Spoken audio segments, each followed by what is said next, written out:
I'm Jake from Benelli. I'm here with lead gunsmith Ethan. Today, we're going to talk about my favorite shotgun, the Super Black Eagle 3.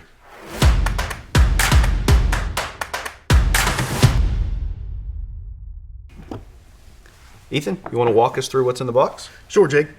Always exciting opening a new Benelli, but you'll notice some packing spacers and things that we need to get out of the way before we assemble. Here we have the main receiver. Above that is the barrel. Okay. A bottle of oil is included for lubrication. What's in this little box here? That is the choke tubes. Okay. You'll notice if you open, it's included. We have a full, improved, modified, improved cylinder and cylinder choke. The modified is in the muzzle. Okay. When you first open. A choke wrench, as well as some additional drop shims if the shooter wants to change the fit of the stock. Okay. Perfect. So above that, we have the owner's manual. There's a lot of good information in here. There's good pictures, how to disassemble the bolt, how to properly lubricate. There is information on the shims that's included, the stock shims. Okay. If the shooter wants to change the orientation of the stock, all of the drop specs are in the manual, as well as a lot of other good information. So everything I need to know right there in the owner's manual. That's it right there. Great.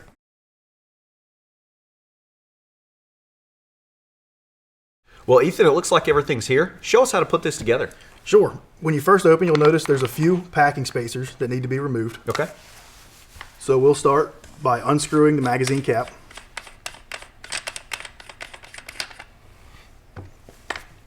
There's a red packing spacer in front of the fore end. We'll remove that. Remove the fore end. There's another red packing spacer in front of the bolt. Okay. That will come out. Pull that out. And there's a packing spacer on the bolt handle. We'll pull off. One last one is on the barrel, and that's this red sleeve. We can remove that. You'll notice the hammer is in the up or the fired position, and the safety is off. Okay. And we'll leave that just like it is for now. Okay.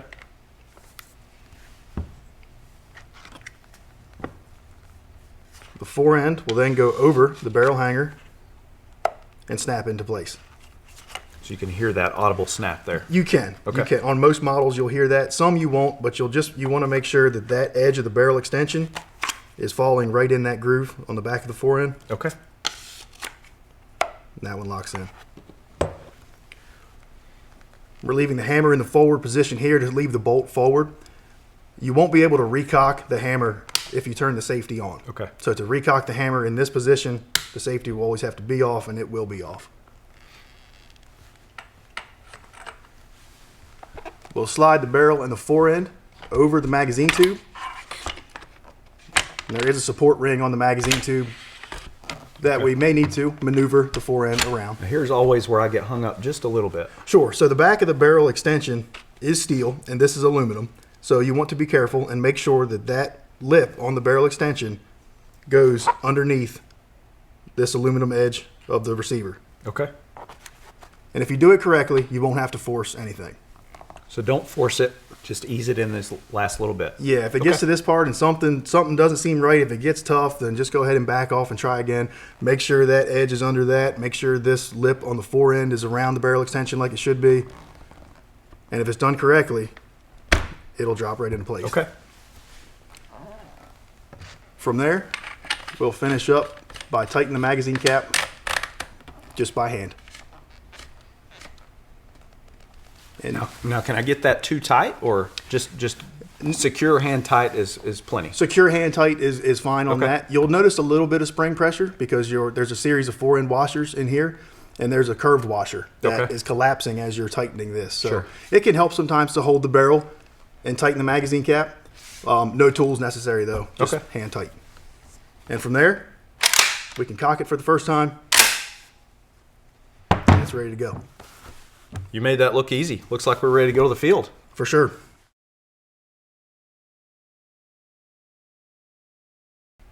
All right, Ethan, so after a long day in the field, show us how to disassemble this. Sure, Jake. To break down a Benelli, it's very easy. Okay. The magazine cap will unscrew. The barrel and the fore end will then come away from the receiver and the bolt. And you're just slightly twisting that just a little bit to kind of work it loose? That's correct. You'll want to maneuver it just around this 4-end support ring and around the bolt handle and the locking head. Okay.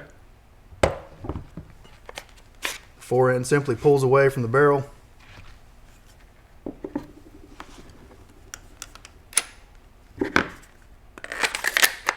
To put it back in a breakdown case, you can put the 4-end back on, screw the magazine cap back on, Wow, that's it. and it will drop right back in its hard case. Awesome.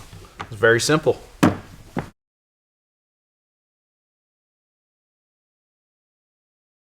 All right, Ethan, so most of our guys hunt all season long with their Super Black Eagle 3s. At the end of season, how do they clean and lubricate this? Sure, Jake. So what we'll do, first thing, pull it out of the case, always open the bolt, inspect it, make sure it's not loaded, and then we can go from there. Of course. So we're gonna go ahead and remove the magazine cap. And these things, these are made to abuse. Guys really run these hard. You know, lots of times they may not get wiped down. You know, this one in particular, you really don't have to. It has the best finish. It's not going to rust. Yeah, we're hard on our guns. Exactly, exactly. And that's what these are made for. The receiver's aluminum. That's not going to rust. But at the end of the season, it's a good idea. Take the barrel off. We'll take the bolts out, look at a couple lubrication points, and wipe out the bore. Okay. So there it is, basically broken down. You'll want to remove the choke tube, which in this case we have an extended choke, and I can unscrew it by hand. Others may be a little tight, or the flush mount chokes, you can't get to them. You'll want to use the wrench that's in the accessory case in the box.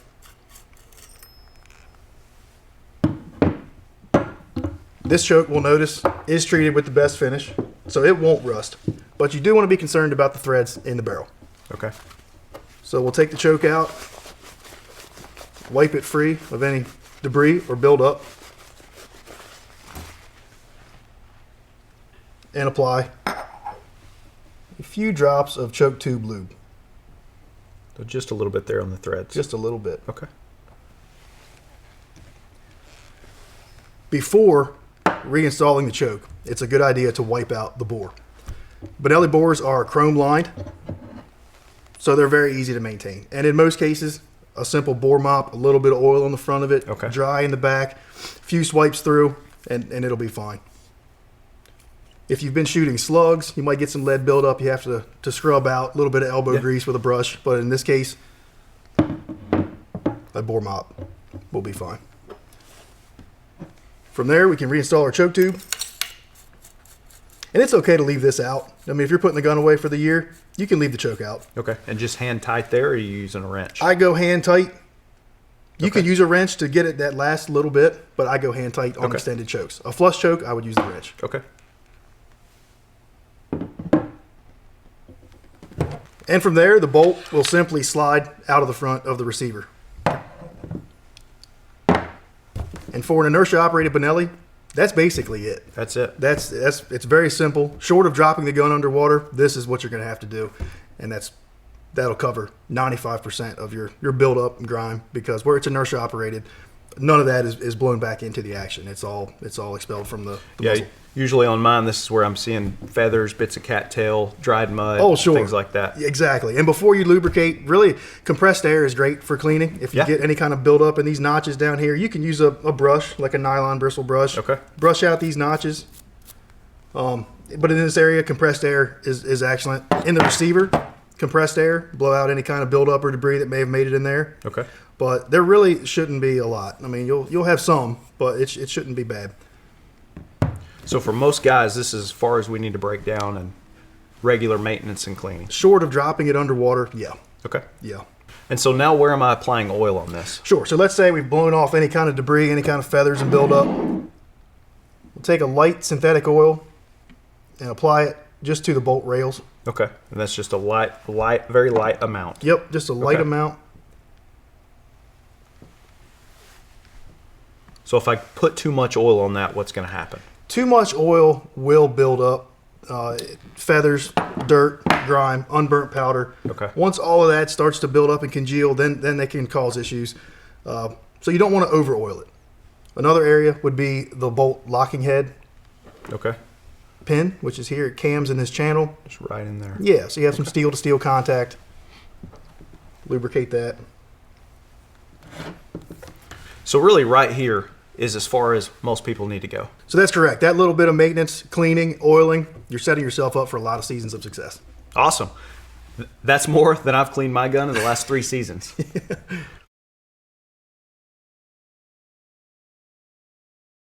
So what about for the guys who want to take it a step further? Sure, there are some instances where you want to take it down a little bit further. Say if the gun has been completely submerged underwater. That happens. Or if it's an older one that's never seen any maintenance, 20, Okay. 25 years old, then it might be a good idea to take it a step further, and we'll go now. We'll start by removing the magazine spring retainer from the mag tube. And I do this just with a flathead screwdriver. You can use snap ring pliers as well. And you want to be careful here. A lot of spring tension. That spring can come out on you, huh? Exactly. There's your retainer, magazine spring, and limiter plug. And there's also a magazine follower. Okay.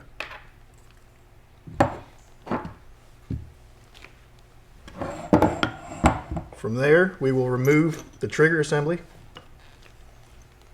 There's one pin just in the side of the receiver, and you can take a punch and Comes right out. tap it out. And then to remove the trigger assembly, you want to push this button, the bolt release button, and you can see on the inside, that'll move the shell latch out of the way, Okay.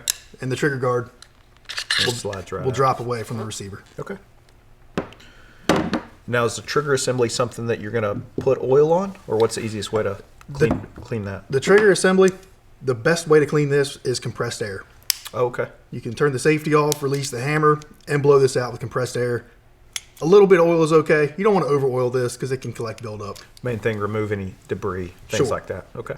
So with that and it being on safety and this hammer being forward, is there anything we need to watch out for here? There is. When you go to recock the hammer, you'll want to leave it on fire. Okay. It is a cross bolt safety that blocks any kind of trigger movement, so you want to be able to have the trigger to move and the disconnector to move so that it can be recocked. Okay. So always have it on fire to recock it. Good to know.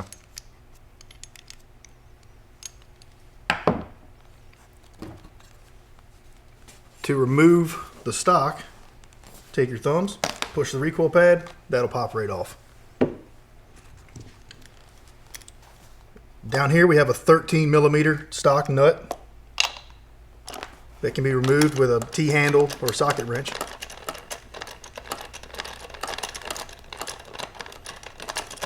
And this is the part a lot of people don't know about, and you can have some moisture and water build up back here, cause rust over time.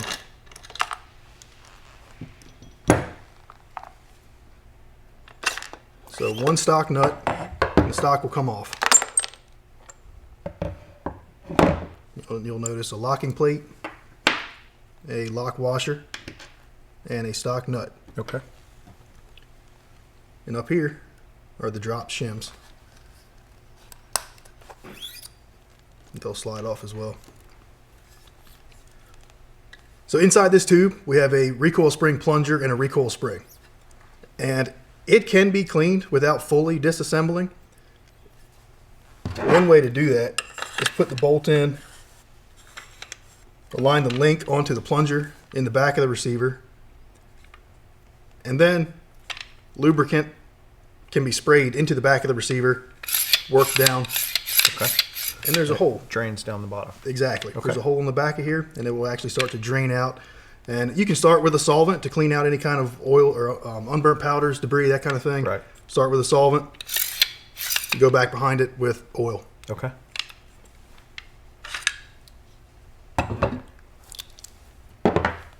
To break that down, there is a plug on the back with flats.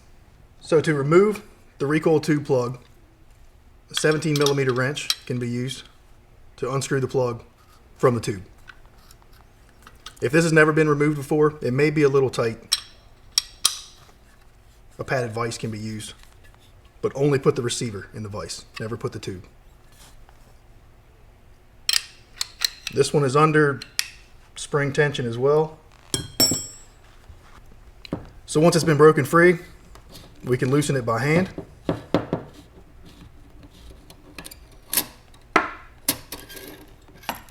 We have a recoil spring and recoil spring plunger.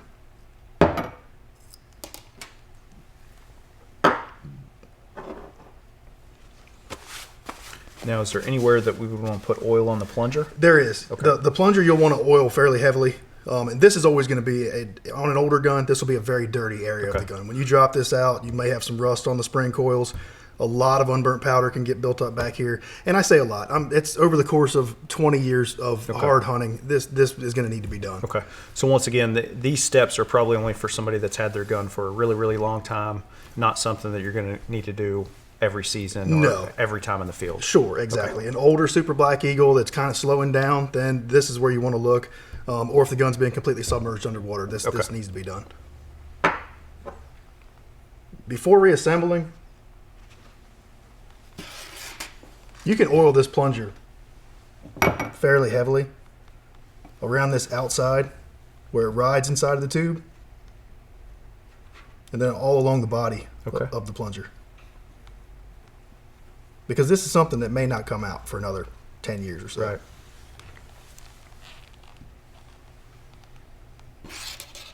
That oil is going to ride down the spring.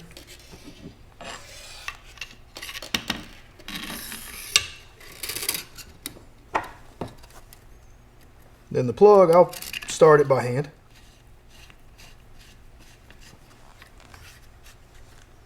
And finish tightening with a wrench. And how tight are you getting that? I'm going to go hand tight with my thumb resting on the tube and just crank it tight, just like that. This one has a nylon washer on there that'll hold it in place. Okay. Some of the older Super Black Eagles and M1s, they had Loctite on these and took a little bit of heat to remove them. In this case, we don't have to use Loctite because of the nylon washer. Okay. The next step would be the bolt assembly. To take the bolt down, you can pull the handle out by hand. If the handle is tight, you can flip it over, use a punch, and tap it out from the left side. Okay. Tap it right through. We have a firing pin, retaining pin, but before removing that, hold your thumb over the firing pin because it will shoot out.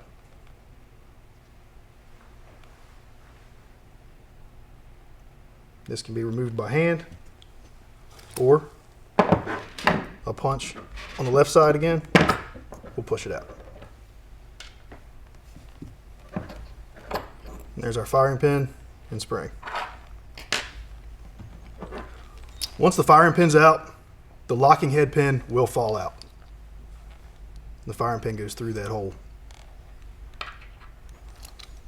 The locking head, you have to pull past the detent in the bolt body. And finally, the inertia spring. You'll need something to kind of hook that and pull it past that detent as well. All of these parts on a gun that's older or been underwater will be fairly dirty. Okay. The firing pin hole through the locking head, you always want to make sure that you can push the firing pin completely through that hole. Now, do you want to oil these individual parts, or is that something you could use compressed air, or what's the best way? Compressed air is great. I like a brush before the notches on the bottom of the bolt. You can brush these notches. These are what operate the carrier, so you don't want them to be full of debris. That one as well.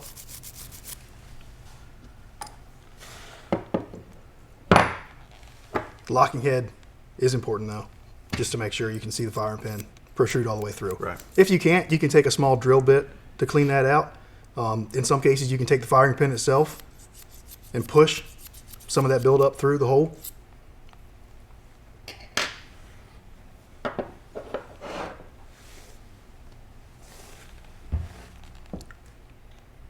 Before reassembly, we'll oil each one of these. The inertia spring.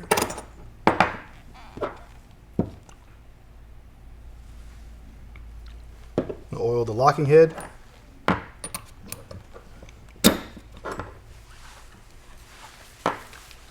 The locking head pin has a line on top. That just indicates where the hole is, so the firing pin can go through. Okay. It can go either way. So line that up. It can go forward or back.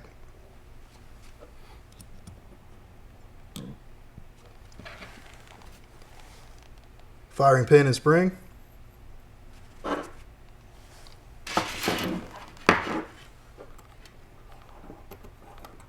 Into the back of the bolt. And the firing pin retaining pin can be pushed on. That has a rubber O-ring on it to hold it in place. And then the bolt handle. Pull back on the locking head slightly and push it in.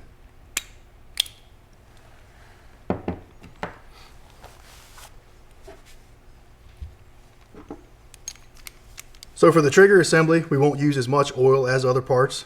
We don't want stuff to build up in the oil and get underneath of the trigger and all.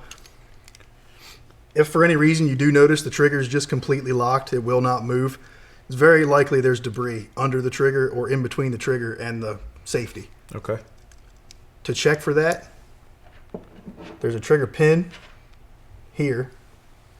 There's also another one here that it pivots off of in the back, but the front one can be removed. You don't want to go too far because it's captured the drop lever spring on the right side of the trigger guard.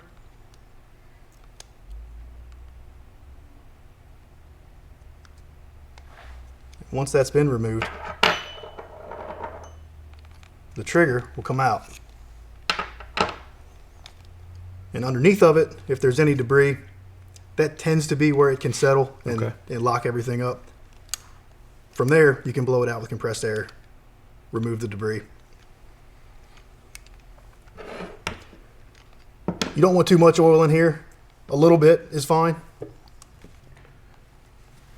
Normally, I like to just have a little bit on my hands as I'm putting it back together.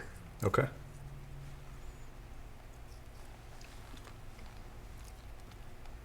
I use a dab of grease in the front of the trigger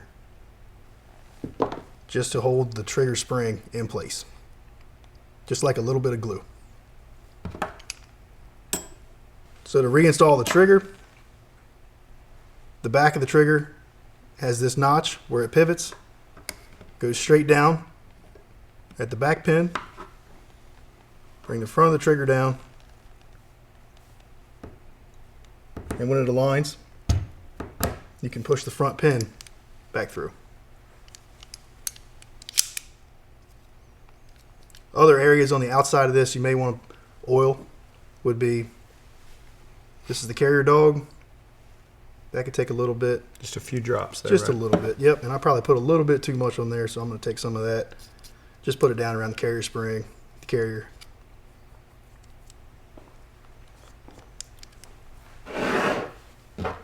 With the trigger assembly out of the gun, you want to be careful not to lose these D-clips. And the back one has a tendency to fall off easier than the front one. And that D-clip is holding a bushing in, but it also holds in your trigger guard pin. Okay. When you push that in, that is what locks that pin in place. Right. So if that D-clip is missing, you may notice as you're using the gun, the trigger guard pin starts to walk out. Okay.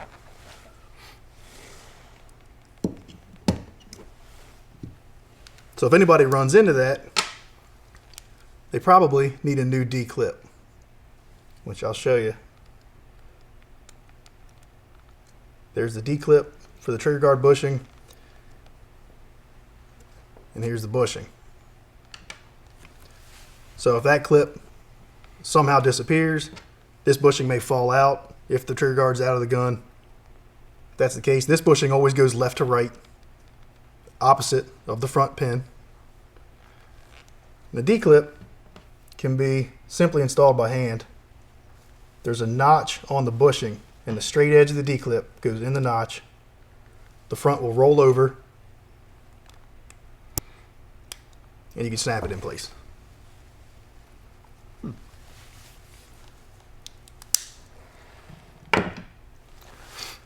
So that's everything laid out and disassembled. That was some great information.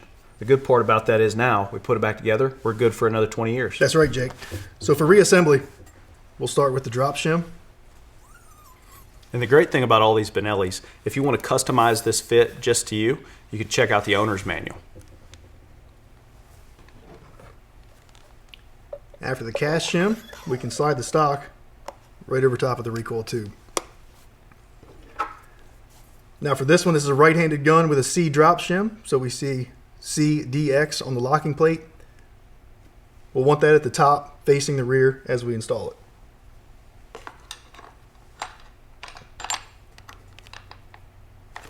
And that'll drop in over the recoil tube plug, which has a screw on the back of it. We have a lock washer. We have a stock nut.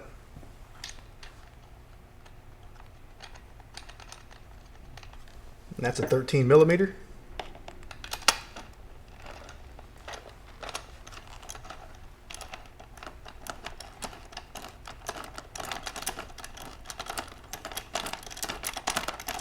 Just hand tight on that? Hand tight on this one.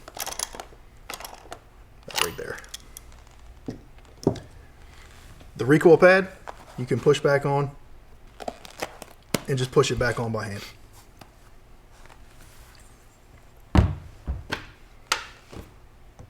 The trigger assembly, to reinstall, you want to push the bolt release button.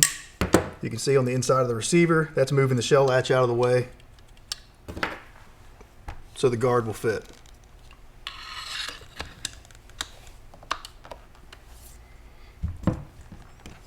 And the trigger guard pin, tap it through.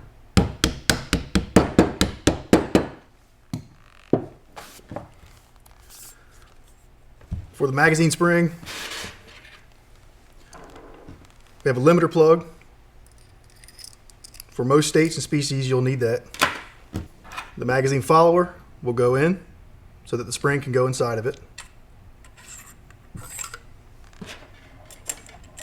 Magazine spring.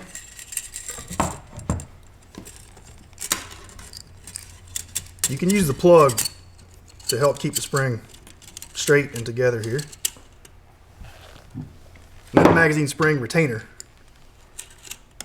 which I like to use a rawhide or a nylon hammer to tap back into place.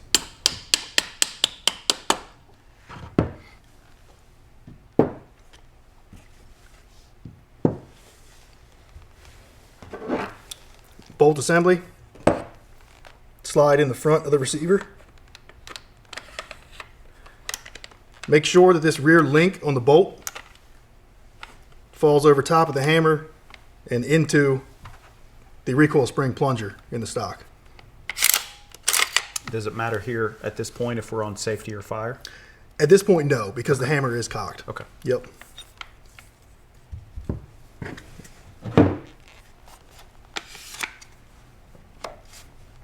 We can then take our fore end, put it back on the barrel.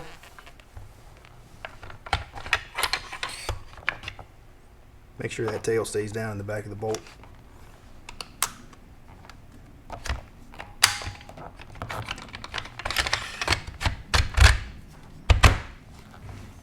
And then screw on the magazine cap.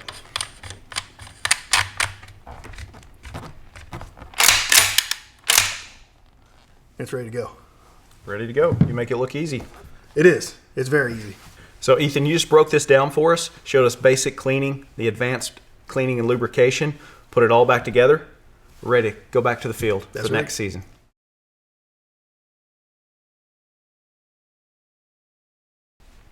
So Ethan, we've primarily been talking about the 12 gauge in Super Black Eagle 3. Now we've got the sub gauge. Is there really any differences here? There's really only one. On the sub gauge models, we do have an aluminum top cover, where on the SBE3 3.5, the barrel extension is all steel. The aluminum cuts down weight, helps with the inertia of the 20 and 28 gauge, and really it only comes down to assembly and disassembly. That's primarily going to be different. So what does that really mean? Can you show us? Sure. So when you're at first disassembling, the magazine cap will come off. Disassembly is very similar. The barrel and fore end will slide away from the magazine tube. Okay. This is the aluminum top cover that is different. Okay. So to reassemble,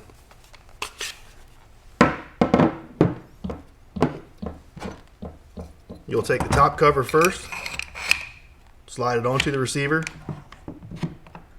Similar to the SBE3 3.5, you'll take the fore end, slide it over the barrel hanger, and lock it into place. Okay. Here, we'll slide the barrel extension into that aluminum cover. And it falls into place. Falls into place. So really not much difference at all. Not much. When you tighten the magazine cap, this part is very important. If there's any movement in this top cover, that's indication that this is not tight enough. Okay. So you put just a little bit more pressure, yes, downward pressure? That's correct. You can see we have some movement there. You can pull down on the barrel slightly to collapse the fore end washers and cinch it down. No movement in the top cover means it's assembled. Very simple. Well, Ethan, you've been a lot of help today. I really appreciate it. Benelli's support is best in class. We've covered a lot of topics in this video. If you still have any questions, check out BenelliUSA.com.